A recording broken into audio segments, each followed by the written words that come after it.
又過咗10日啦，走嚟睇下我嘅冬瓜。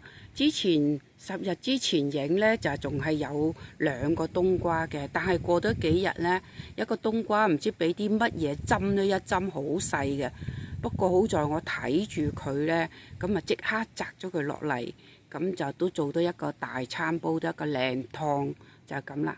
嗱，而家就晏晝4點幾啦，咁你睇下，好似有曬到有啲尿尿地咁咯。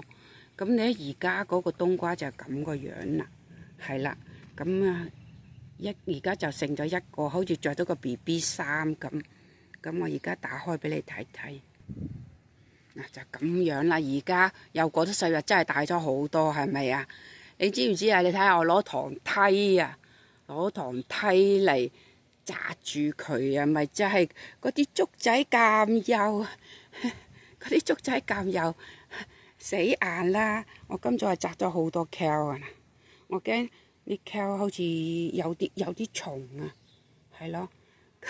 你睇下個冬瓜，我而家要揾一堂梯嚟